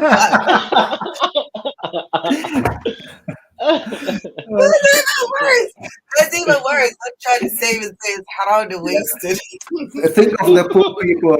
Think of the poor people. Don't throw it. That's right. Think about the people that don't have alcohol. Give them some. Yeah, because this is how they used to guilt us of saying don't throw any food. Think of the poor people. Yeah, so It's so So weird we're though. Yeah. I guess we're like an internal Munafiq, like a walking like a walking But that's the contradiction. whole thing, yeah. That's the whole thing. We are all munafiqs to a certain extent, right? So that's why I kind of entitled this Murtad or Munafiq, because at the end of the day, we're picking the Munafiq ways, Mhm. and that's just out of trying to survive in this. A lot of people are just trying to Yeah, survive in this. I've seen people go to Friday prayer in the afternoon and go out clubbing at night, and it's yeah. fine. Like people do this, right? Well, People go partying Saturday night and go to church on Sunday morning. Like I've seen this. yeah. It's also the belief that, um, especially with alcohol was banned in stages, and there's a logic is that it was banned because Muhammad lost that one of those wars. I forgot which one. It might have been Badr, but I'll be Oh no, he correct. won it better. Probably better Yeah, what I it's saw. the other one then. I know Yeah. it's one of the wars that he lost. He blamed it on alcohol. And also, there's a verse in Quran that praises alcohol and the selling of the alcohol. I forgot the verse exactly. I might dig it up for you. I want to create a nice, quick reference to cite these things as I become more and more visible online. Okay. So the alcohol's always been that issue whereby it's gray, despite that there's a clear haram statement and that you shouldn't buy it, drink it, all that stuff. For Arabs, alcohol was always a gray area because it was, well, Muhammad used to praise it. They don't say whether he used to drink it, but we do believe he used to drink it. There's no hadith to that effect. And that it was, and Muslims used to drink it until that battle. So it's been always that gray area. And in our culture, we do alcohol from dates. It's actually rum. Rum from dates is so strong. Wow. It hits you, like it really makes you feel stupid as well. It makes you look and act stupid. If you look it up, it's alcohol. Date rum alcohol is so strong, and it's very powerful. So Arab culturally, they used to do alcohol, and it was a standard staple way of doing food. Even in many Gulf countries where alcohol is banned, you look at their rules. You're allowed to do it at home and drink it privately, and we used to do that. I mean, do alcohol at home. So it's one of these gray areas that kind of people think Allah's gonna forgive me because anyway, there's alcohol in heaven. I also well, I have to tell you the story. I went for Umrah, right? Yeah. Back when I was trying to look deeper into this. Hmm. So I was in Mecca, and like my hotel was not that far from the Haram, so I would walk to the big mosque and stuff, right? And this is years and Yeah. years ago. Yeah. There used to be a grocery store right beside the Haram, and I would pick up some food there, or food and drink. They had Budweiser. They had non-alcoholic Budweiser sitting on the shelves, meters from the Haram, and I was like, here, like, because Budweiser, whether it's non-alcoholic or not, they do make alcoholic drinks, right? Yes. And here I Yes. am in Saudi Arabia, in Mecca, in the heart of the Islamic world, and I'm looking at a case of Budweiser. What do you call it? Beer Bladembi, right? Like Yeah. zero alcohol, but still there. Yeah. And I was like Yeah. really perplexed, and that was one of the things that kind of like really never left my mind, because I'm like, I can't have that with the Somalis, because Somalis, they'll see Budweiser, they'll flip out. So it's almost as Exactly. though, because of their lack of understanding, things just get bigger, right? For different people that are not Arabs, it just becomes bigger. So they feel like they need to kind of revolt against it really hard, even if it's no non-alcoholic beer. The fact that Mm. it's beer is a huge thing. At some point, I remember having conversations with the family about root beer. Some people thought that Mm. it was beer, and I'm saying, no, this is just a regular Yeah. drink. Yeah. No, It's that's just not food. beer.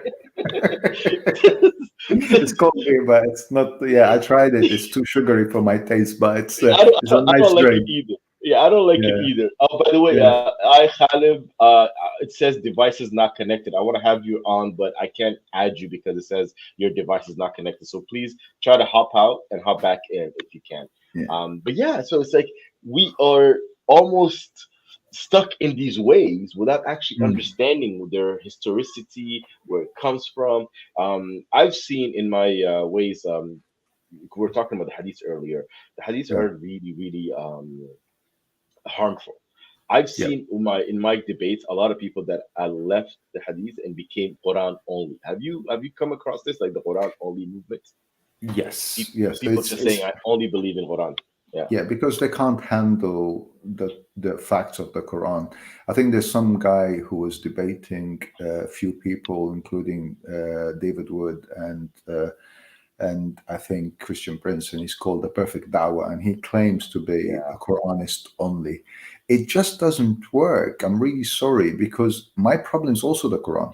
So, Milk al-Yamin is not going to go away because no, you took the hadith out. Ma malakat imanukum is not going to go away. Milk al-Yamin and ma malakat imanukum is the two words for owning women as yeah, sex slaves after winning a battle, which Muslims actually did not stick to it clearly, because they continued to own them when there was no battles, and they were selling them and buying them in Mecca until 1964. So and this is my problem. Slavery was still in Islam. I mean, see, my grandmother, oh, I miss her and I love her so much. hmm Um, but she said one thing one time that upsetted me a lot. She said, "Oh, the West came with this rule about not owning slaves. Your grandfather, we had two slaves," and I was horrified. And I told her, how could you even say something like this? She said, "Oh yeah, but that was halal." And I was like, yeah, in what context was it halal? Well, we introduced them this way to Islam, and we yeah. forced them into Islam. And she was speaking about two black slaves Yeah. in her home. My We grandfather civilized them. owning two, and what they used to do is that they would bring them from Africa and force them to learn English, Arabic, sorry, and use them as housemaids and cleaners. And if my grandfather fancied one of them, it was halal to him, and she didn't see any problem with that. And when I heard it, I pushed it to the back of my head. I did not want to believe that in my household we hmm had slaves. Yeah. And then she tried to explain that, but then it was banned, and we had to release them. And we were sad to see them go back to their homes, having not finished their process of conversion. It's It's, but she maintained that one of them did actually convert. We don't know. mhm. It it it's It leaves you horrifying. speechless. Yeah, it leaves you speechless because you just don't know how to take that and how to see it. But I mean, it's okay because back in the days, there are a lot of horrible things were happening, and it's fine to say, okay, that is for that time, and then we keep going, right? But if to want that thing to come back is more of an issue, I feel, right? Yeah, but also to look the West, as bad as what they did with slavery, and they haven't fully acknowledged it. Fair enough, but they talk about it. It's out there. In Islam and in the Arab world, we haven't got to the point to really openly talk about this.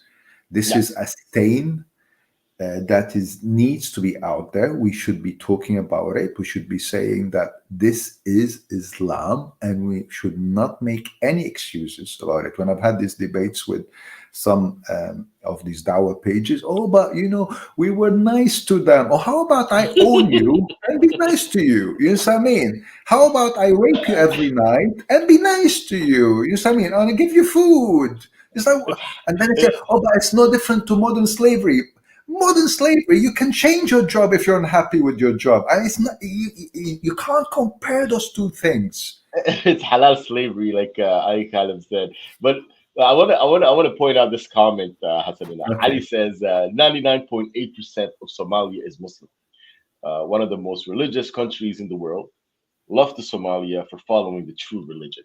I want to basically point out that I think we've come a long way, because Somalis used to say for the longest time that 100% of Somalis are Muslim. So we're down to 99.8%. So we're making great progress, I see. So I want to just highlight that and say thank you, Ali. Alhamdulillah, Allah. Alhamdulillah. Alhamdulillah, Allah. Alhamdulillah, Allah, right? And so that person is saying slavery is very loose term to describe the maids that the Muslims had. They had so many rights that they wanted to remain maids. How about I have you as my maid, Ali? What do you think?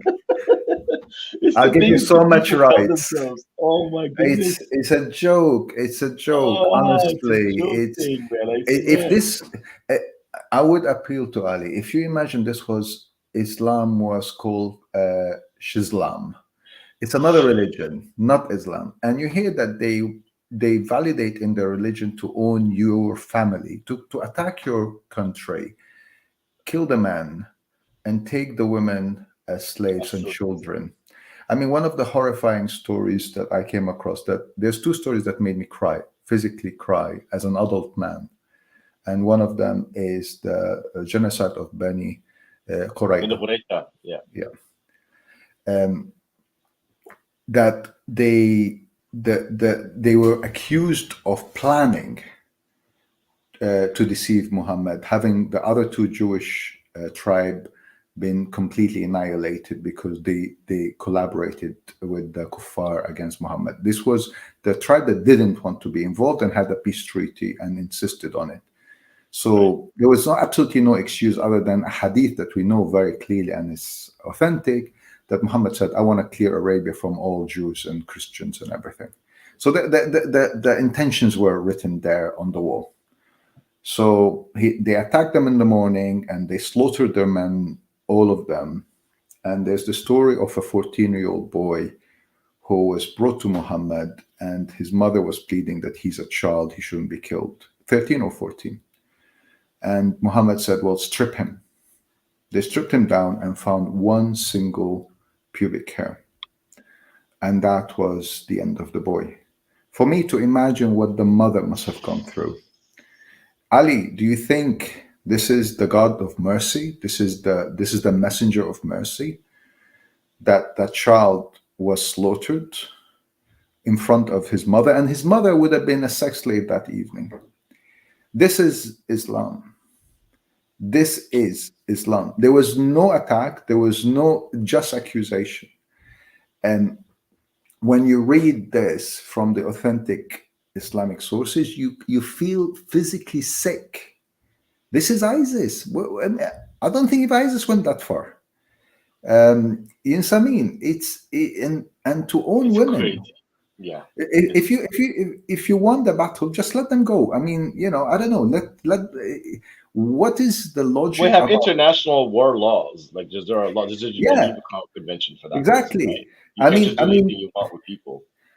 Who is more knowledgeable, all knowledge, and all merciful? The UN human rights or Allah?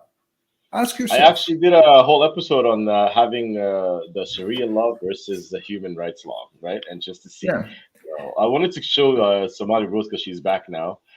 Somali Rose, I wanted to highlight that Ali here said that 99.8% of Somalis are Muslim. So we're no longer at 100%. We're doing progress, Somali Rose. We're no longer. The ones are out. Imagine the convertibles and the transformers and what else? The Munafiqeen and Akhwana, the ones in the closet. If we add them, they're probably like 50%. So those are, you're talking about, those are the ones out and proud and actually living their best life. And if we go back to the title, actually, remember how you were talking about the Murtad and Munafiq?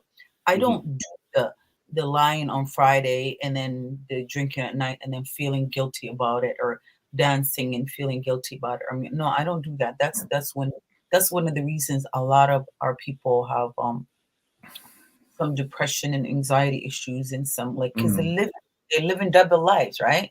They're doing something and then they go to bed and they feel guilty about it at night, and that's when they have all the nightmares and the guilt and the, you know what I mean? And that's when they go on those trips, like you said.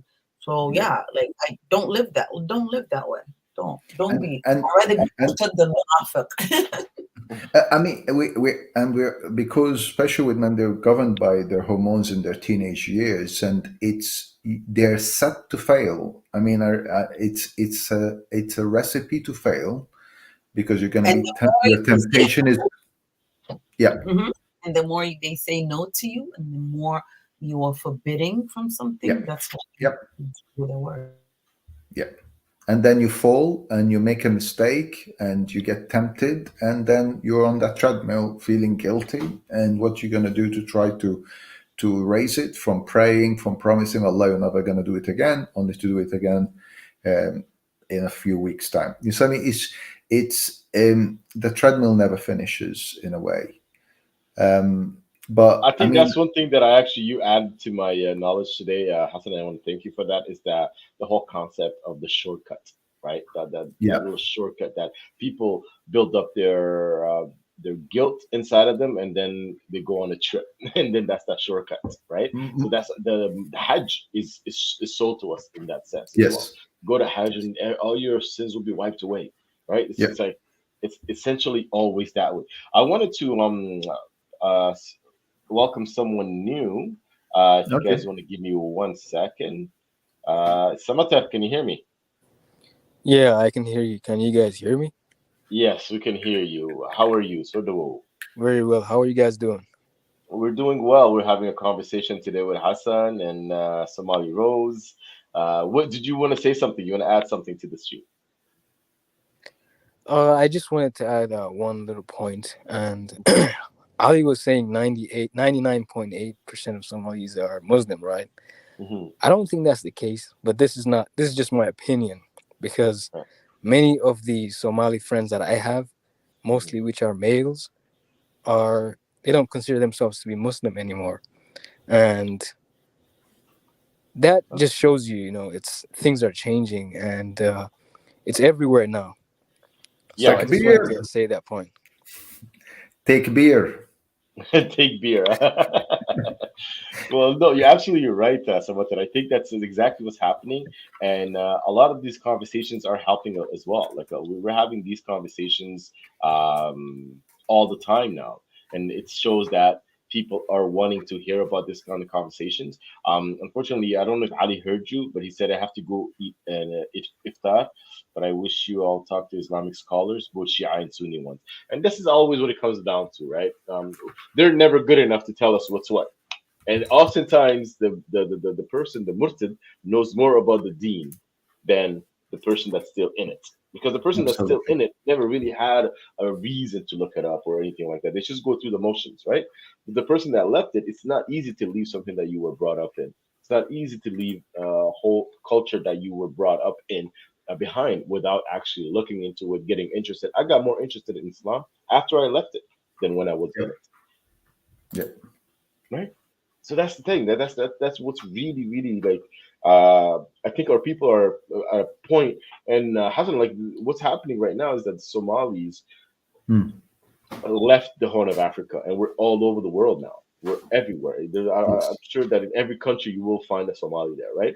And Yes. we're seeing a different way of life. We're seeing a different people live differently, right? But So are that's they why going back to make a change? See, are they sharing that knowledge? Mhm. Are they like what you're doing here is amazing, and Thank that's you. why I wanted to come here and join you, even though I'm new to this, and um, because the mistake, and I said it during the early discussion, the mistake that many ex-Muslims did in the past is that they just said live and let live, and it's quite understandable, especially when there's a risk to your life, that someone might kill you when they know that you left Islam and you're talking openly. But we Hmm. can all do something, like I'm doing memes, you're having your channels. We Hmm. have to talk and share the knowledge that we discovered. And you're spot on the fact that when we research Islam, we end up leaving it and or become complete Islamist and just Hmm. tribalist in our view. Um, Hmm. uh, and what holding the 98.8 in Somalia, if that claim is true, which I would question it, is that they don't know the full extent of Islam the way I didn't know. I mean, you have to remember, I was deep into Islam. I was radicalized into it, and I did not know that Aisha was married. Muhammad married Aisha at the age of 6, Yeah. and slept at the age of 9. I didn't know the concept of milk al yamin. I remember someone saying, "Oh, indirectly in the mosque, that oh yeah, this is about looking after these women after their men died," and it looked so nice. I thought, "Oh, how Allah and the messenger of yes, I mean, everything was lies This is and what publicists do, right? Like the publicists that marketing." yeah, exactly. Islam has great marketing. The way it does the marketing, it does. It says it accuses others of doing the things that it does itself. Yeah, You know what I yeah. mean? It always accuses others of what Oh yeah, it does itself. oh yeah, it was saying, oh, the Crusades, when they attacked Muslim villages, they used to take the women and rape them, and the children, kill them, and stuff. And I thought, oh yeah, horrible, the Crusades. But wait a minute, we did it, but under the mission of Allah, and we kept the children as slaves. You tell me, how are we different? I mean, seriously. They became Muslim afterwards. Alhamdulillah. You know what I mean? Yeah, That's the difference. That's the difference. It's it's to me, I have to laugh about it, and that's one of the things that actually attracted me to your page on Instagram. And everybody go check out Hassan, Arabic translated memes. He do great jobs in doing that because it takes the edge off. Humor has a way of getting through to people that serious conversations don't. Right? Humor has a way of I can your memes can be shown to even Muslims, and Muslims are gonna have a laugh at it because it's just the way a lot of them see it as well. They'll never say it maybe, but they'll see it. They'll understand where it comes from. So me, I'm always welcoming Arab speakers to come and demystify the mystical Arabic, right? yeah, Like I don't speak Arabic. I don't speak Arabic, but one of the questions that I always ask my Somali brothers and sisters is, look, are we able, in the Da'i people, right? I say, can we pray in Somali? I have a grandmother that can't pronounce Arabic words. Can she pray in her mother tongue, in her mother language? I'm like, nope. So Allah only understands Arabic. Yep. Okay. Well, that's essentially where it's a non-starter, right? And I'm trying to show people that look, you got to become a revert to whoever you are. And I have these conversations because I was born in Djibouti, so I have a lot of access to I have a lot of Maghrebi friends. I have a lot of Arabic friends that are French as well, right?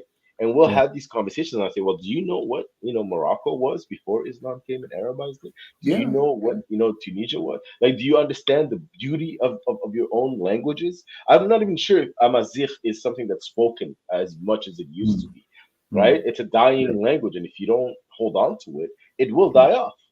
The one that dodged the bullet was Spain. That's all I say. Yes, But yes. Spain dodged the bullet. I mean, can you imagine if Spain was never liberated? Oh, Yes. yeah, Oh my exactly. goodness. The That's one that dodged the bullet was Spain. If I blame them, is they didn't continue moving down, they could have saved Morocco as well. But speaking about Arabic, the Quran has one of those biggest contradictions, and this is when people come and say, "Oh, but is uh, um, Arabic is magical, and when you learn it in Arabic and read in Arabic, you become mystified by it." It's debunked millions of times, and I have also on my channel some links about converts who learned Arabic by heart and then left Islam because then they discovered the reality. But also, mm, the Quran contradicts itself. So in verse 26, in chapter 26, verse 195, it says that the Quran is written in clear Arabic language for you to understand. But then in Quran 3:7, it says, and no one knows its true interpretation except Allah, which contradicts itself. And, go F yourself. You're not gonna know what's happening. Yeah. So when they're selling Islam 2.0 to you, they're gonna tell you chapter 26, 195. You're not gonna know much. By the time you learn Arabic and you wasted 5-10 years of your time learning everything, you're gonna get to verse 3:7 and realize you actually wasted your time. yeah. And that's the reality. It's one researcher called Gad. I need to find Good. his name. I like to pronounce it Got right. sad? Yes, Yeah, he's he in his Montreal. He's from Montreal. I know who you're talking about. yes. Yeah. And his book about parasite minds is really key here, is that it Oh, I spread. haven't read that yet. I haven't read that yet. Yeah, So, I okay. haven't. I have to be fair. I haven't read it, but I've read the summary of it, and it makes perfect sense. It's a brain virus in a way, because people pass it from one to another. Some people are immune, some are not. We are the vaccine. We Yeah. are the vaccine, and we need We're to the be. booster shot, huh? We're the Yes, booster shot. some people. There's one more ridiculous concept, the one that says like you can pray and do all kinds of like rituals, and only Uh-huh. man rahim Allah, only if God says so you can go. It's not like in Somali they say amal jannah mulukara, like you don't go to heaven by doing like the ritual. Works. Yeah. Yeah, but Yeah. they're actually doing the work. So what is it then? Do I do the work or do I not do the work? Like, and it says, oh, it's already written though, but you still have to do it. Like, it's really confusing concept, because if it's already written, why are we doing this over? Like, do Yeah. you already know where I'm going? Like it's a whole And different. it's a continuous thing too. Yeah, it's a continuous thing too, because it does say, like, that surah that says, we have written it in Arabic so you may understand. That's one surah that I use all the time, because I'm like, you're Somali, how can you understand it? Was this for the Arabs or was it for Somalis? You know what I mean? But you should follow it when they say, I'm going to learn Arabic. Well, actually, don't waste your time, because Quran 3:7 says only Allah understands the real meaning. Losing the goal. I will. I love it. And- Keep losing the goal. I mean, the contradiction starts with Surah Al-Baqarah, which is the chapter 2, which starts with Alif Lam Mim. And you think, what is Alif Lam Mim? And then it says, هذا الكتاب لا ريب فيه. It's a book of no confusion. What the hell? You just started with letters. You just confused me. You just started with letters that no one knows. And when you look at the interpretation, it says, no one knows what it really means. It's like, So so I want to ask you this question as an Arabic speaker, okay? yeah. Because one of the things that I say, and Samantha will chime in if you want, brother. And then one of the things that I say is that Somalis, if they were to read the Quran in Somali, right, they would not feel at ease during prayer. Yeah. One of the reasons why they feel at ease is because they don't understand the words that they're pronouncing coming out of their mouth. They don't understand. This is just repetition, so they don't Yeah. understand these words. So they're just it's a mystical, magical Arabic, right? If they Yeah. were to read and say, like for example, Tabbat Abu Lahab, like when Yeah, it's Tabbat really Yada Abu Lahab. it's describing a dude going to hell and how he's going to be tortured and how it's going to be. And if you're pronouncing that right and you're Arabic, and how do you think Arab speakers, do you think they have that same cognitive dissonance that like Somalis will have by not even understanding the language? Because me saying I'm gonna mess you up, I'm gonna kill you, I feel like I don't feel like I can go in front of God, right, quote unquote, with those words. So I always wanted to know how an Arabic speaker deals with that. Yeah, I mean, I remember it from my first religion class when it was introduced. I didn't understand why would Allah Almighty care about some individual and start insulting him, and worse, insulting his wife. I mean, this is the Arab way. When I'm angry with you, I'll say F you and your wife and your mother. It's like, wait. Why is Allah doing this? I mean, yes, maybe Abu Lahab, by the way, it's not his real name, but it's a laqab. So it was more like an insult. Okay. Yeah. So first of all, doesn't call the man by his name, and then gives him a laqab, which is you are the man of fire, and then goes after the wife. And another interpretation says hablun min masad, meaning a rope around her neck. But the connotation that none of the translators or the interpreters of tafsir say is that he's saying that his wife is a slave, and therefore it's an insult that you're married to a slave. This is not a god. This is not a god. Dude. It's just some dude. So it is Muhammad angry. Muhammad was angry because he was expecting Abu Lahab, who's an uncle, second uncle to him or something like that, related Muslim, he was related to Khadija. He was a rich Quraishi. He was hoping he's going to convert to Islam and support him. Instead, Abu Lahab laughed at him and said, "What the hell are you doing?" and start pointing at him, saying, "This is what you're coming to talk about?" Now you have to know the background, because Muhammad, his background is that the Qurayshi accepted him despite some questionable issues about his mother and questionable issues about his father, and the whole issue about, you know, the marriage and stuff, and why his mother at the end banished him to be raised by his uncle. So, you know, he was like an orphan that was raised by the tribe, and then comes along and say, "I'm the messenger of Allah." So the guy must have said, you now, I mean, Allah could not pick anyone better. You know what I mean? So Muhammad was furious. You know, this is someone insulting you and your mother and, you know, the background. So this is Muhammad angry. How could someone come along and say, "Oh, the Kitab of Quran was written in the beginning of time by Allah, before anything, before Big Bang," and Allah opened that book and said, "Tabbat yada abi lahabin wa." I mean, It's crazy. no, please, can you all unmute and laugh with me? So, Big Bang, Allah's writing the book before the Big Bang, yeah?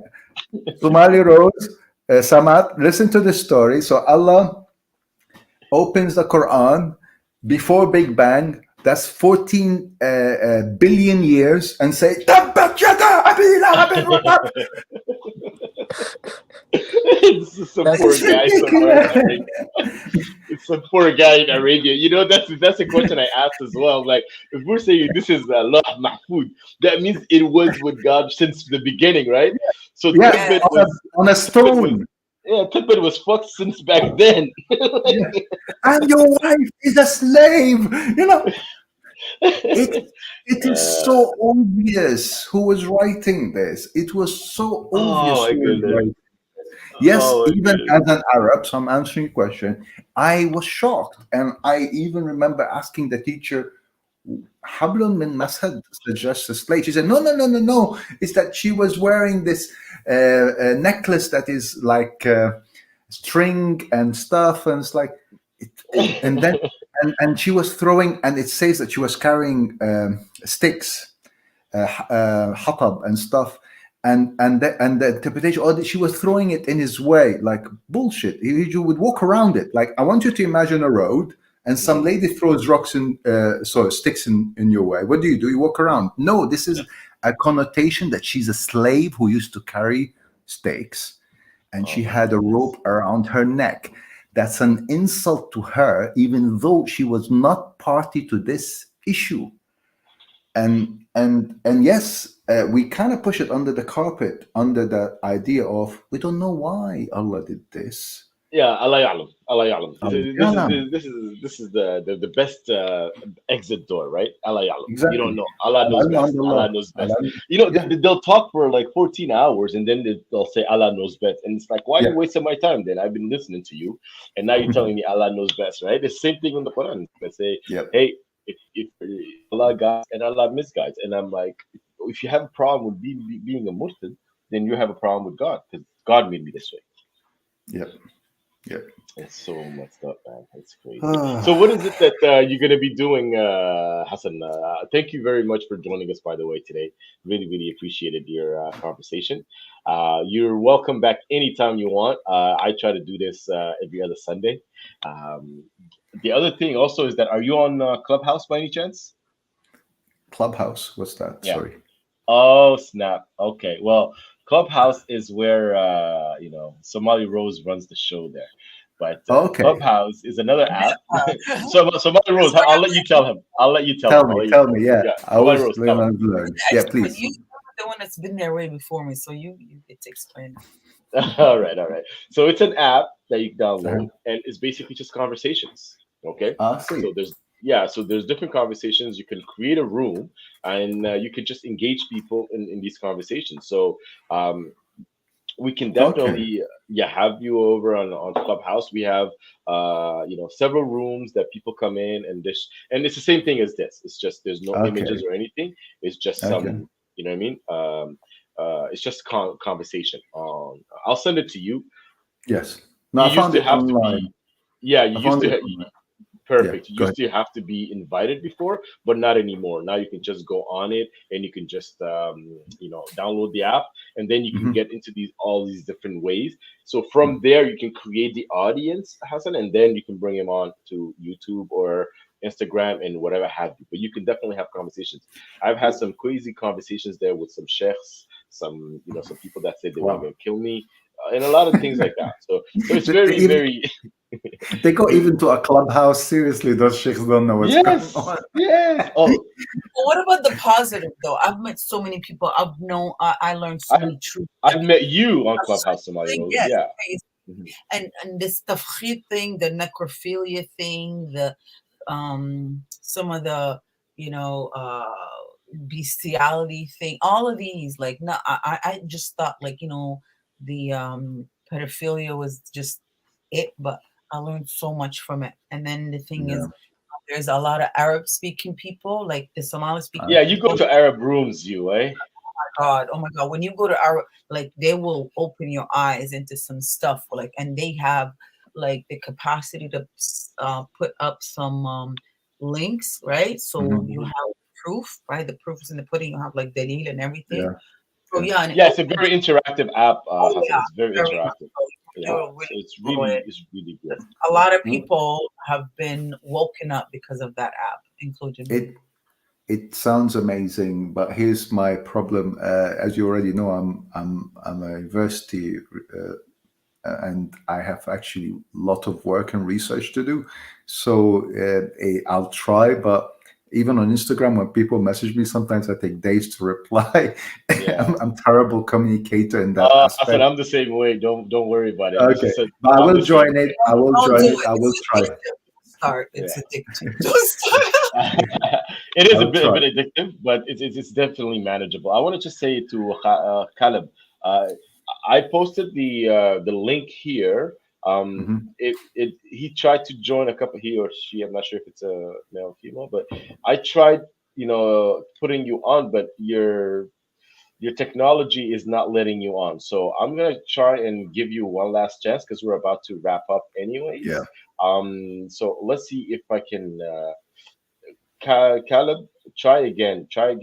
Click on this link and try to join because every Hmm. time I see you, it says your devices are not connected. So maybe there's something going on your Hmm. side. But that's what I would say. I would love to have you on. But anyways, I wanted to say that Samantha, you haven't spoken too much. Can you share a couple of things before we wrap up? What are your things? How'd you come to know about this channel and all that good stuff? Yeah, for sure, for sure. Actually, I think I came across this channel 2 or 3 weeks ago or something like that, Okay. and I was pretty amazed. I didn't know that there was a channel that was run by Somali ex-Muslims. Okay. So yeah, I this is what I say, right? For me, the main reason why I found Islam distasteful is because of how small how it makes your world so small, right? Uh, I Basically what I'm trying to say is that financially, right, when I believed in Islam, things were pretty bad for me, right? So I went to school for computer science, and you know I tried to avoid working in the banking industry or any companies that deal in haram things, and I was unable to find a job basically for like a year and a half, right? Hmm. And every time I read a new hadith, my world just gets smaller and smaller, right? So I came to a point where I was like, you know what, I'm gonna forget about hadith, right, and only gonna focus on the Quran, because hadith could be unreliable. Hmm. And for a while, I just depended on the Quran, right, and that wasn't any better. So very soon I realized, I wasn't even allowed to live amongst the kuffar, right, even though Yeah. my life was like 100 Yeah. times better here. So I decided that, what, I'm done with this, and I'll just live my life according to how I feel. And Mm. ever since, my life has been better, man. And many of the friends that I have, especially the Somalis, right, they also share the same, they also have the same problem, right? Going from Mhm. hadith and then to becoming a Quranist, right? And then to becoming a Murtad, basically. I do have Right. friends, even though the topic says, Munafiq or Murtad, right? I do have friends that say they're Muslim, but they do things that are un-Islamic, basically, right? Like working Mhm. in the banking industry, dealing in interest, or working at the store where they sell pork and alcohol, right? And when you talk to them and say, what's the difference being, why can't you be an ex-Muslim, right? Rather than just doing these things and being a Muslim just by name. I think one of the reasons they stay a Muslim, even though they do some un-Islamic things, is because of the backlash, right? Uh, my parents are not, very religious, right? They're liberal in their way of thinking, so they didn't have a problem with me being, an ex-Muslim. But I can only imagine what it would be like if your family is religious, right? So yeah, that's all I wanted to share. But one last Well, thing I'm gonna say is, go ahead. uh, there are far many there are too many ex-Muslim people in the world that people don't realize, right? Mhm. Everyone is just hiding from everyone else, right? They don't want to be the first to say, you know what, I don't believe in Islam. But Mhm. if you tell them first, you'd be surprised how many of your friends you'd find are non-Muslim or ex-Muslim. So that's all I wanted to share, and thank you guys for listening to me. Thank you so much, Samatat, and you're welcome back anytime, brother, anytime. And I'm happy that you found us. And there was a time myself that I thought I was the only Somali that that left the deen of Al Islam, and then I found a whole bunch of other people that were on the same wavelength as me. And honestly, what you're saying is very true. And I feel like we're a bunch of Germans during Nazi Germany, and no one is really wanting to say anything because everybody's afraid for themselves, right? So not all Germans were Nazis. So essentially, that's how I kind of compared it to. What do you think, Hassan? Uh, yeah, I mean, the whole Islamophobia is the one that's hanging over our heads, and I think we need to get over that first. That's really the challenge we have in our work. But just to celebrate something, as we were waiting here, I just checked my Instagram. Someone I added today just messaged me and say, "Dude, can't thank you enough for these posts. As I scroll your page more and more, I'm getting ashamed of myself. How I could have not seen this for 17 years." I Wow. replied, "Do not blame yourself. I prayed and fasted for 15 years of my life." So there's some celebration. He literally joined my page today. Yes. Um, Those are great it's messages. Yeah. Yeah, I mean, our work has to continue, and what he just said now, I was listening as well. We need more and more sharing information. There's a very important quote that's been shared by many ex-Muslims, is that Islam without lies would die.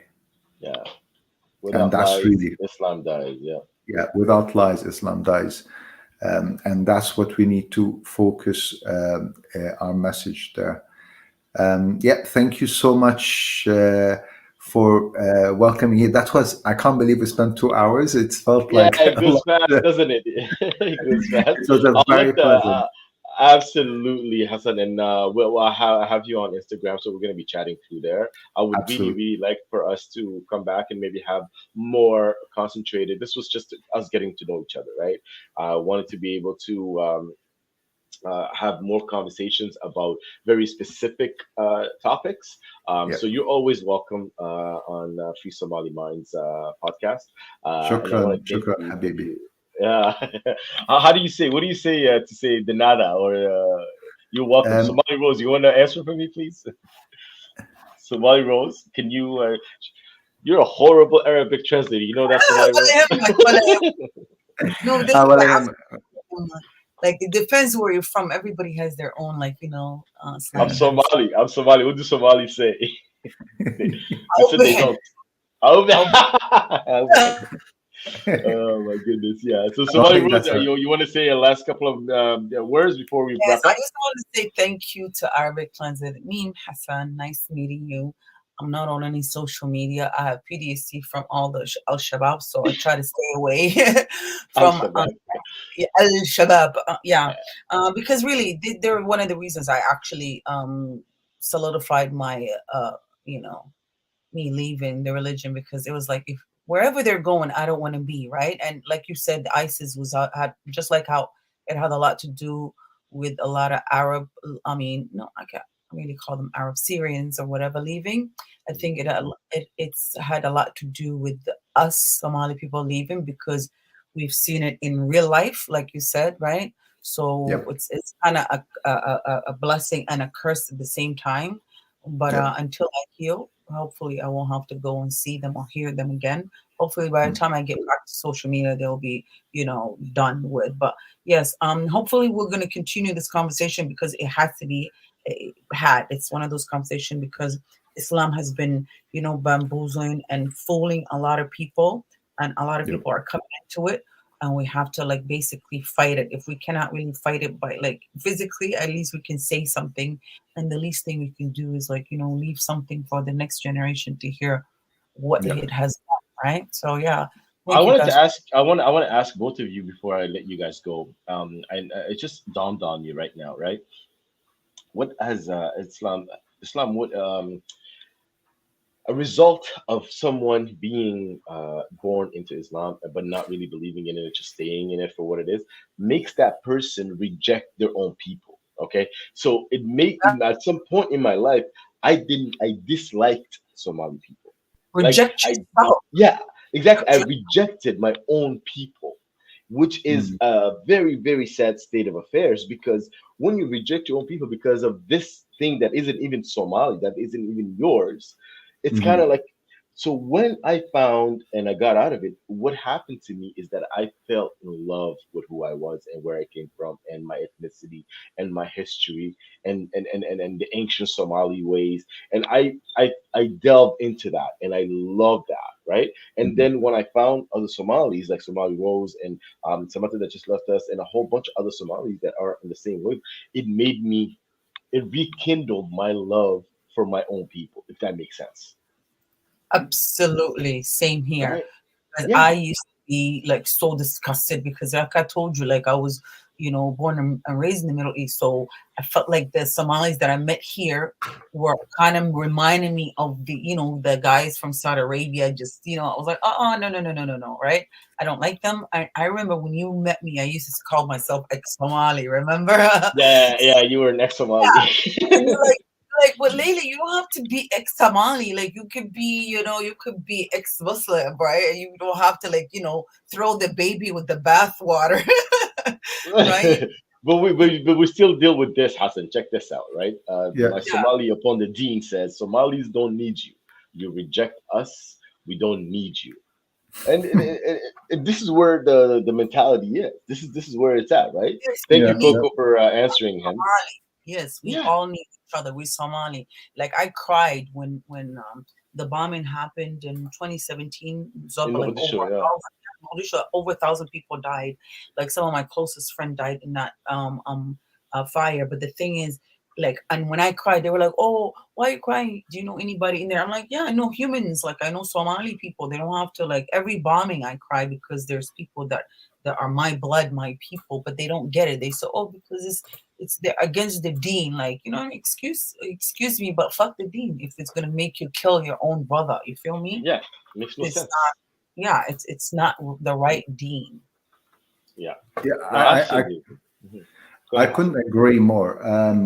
There's one of my memes where it shows people from all around the world. It's actually women from India, Bosnia, Iraq, Afghanistan, and each one of them, they look with their traditional clothes, looking so beautiful, so authentic. And then from the other side, when Islam comes in, they're all wearing burqas. And the sense of identity, I see. I don't feel it because I'm Arab. Hmm. This is my identity. I can't wipe it away. But I do feel what the Westerners feel of an element of guilt, that Islam went around wiping other people's culture. Nothing makes me happier than to hear the Moroccans reclaiming their Amazighi background, Mm. or the Persians reclaiming their Persian background. And what you just said there, reclaiming your Somali background. You know, the West keeps banging about diversity being the beauty of our cultures and how we can come together while maintaining our diversity, forgetting that actually Islam tried to wipe other people's background and kill the language and the beauty of those cultures. And that's my final word here, is that we need you. And I'm sorry for what you've gone through. I know Somali Rose, because female ex-Muslims get targeted even worse because of the Arab mentality of male dominance. They are afraid of women talking their mind. So they can come to me and say, so what's your problem with owning slave women? One of them came up to me and I said to him, what's your problem? Are you gay? Like, what's your problem there? But they can't come up to you when you challenge that. They don't want women to talk. They don't want women to be free. They don't want them to be independent. It's that part of the culture that remains. And I see what happens to I forgot her name. See my memory. Infidel Yeah. Noodle. Infidel Noodle, yeah. I mean, the amount of abuse she gets is horrendous. Even when I had my page public, I never got this level of abuse when I was going through her messages from one day only. Women who are openly ex-Muslims, they will be targeted a lot worse. And that's why it's even more challenging for them. Absolutely, absolutely. And thank you so much, Hassan, for coming. Thank you so much, Somali Rose, for coming as well. I want to just basically tell one last thing to my dear Somali upon Dean here. Islam is beautiful. We don't know about these fake ex-Muslims. And like us, Educated Pirate told you before, you are right now on ex-Muslim Somali stream. So one day you're going to see the light as well. Stick with us, chill with us, because we don't reject you simply because of your thinking. You can stay here and you can have a good time because you're already here, so you obviously have doubts already. So on that, Absolutely. yeah, I Shubahat, mean, Shubahat. sugar head, yeah. I know that Shubahat. Oh my goodness, oh my goodness. So yeah, anyway, we've been going for a while, but this only shows how much of these conversations are needed. Hassan, I want to really thank you, brother, for joining me again. Somali Rose will be reconnecting again. Thank you so much for joining me, and for everyone that's here, I want to say thank you for tuning in today. And like we always say, Somali Nimo till we demo. So peace out, everyone. Have a good night. Thank you. Salam. Salam.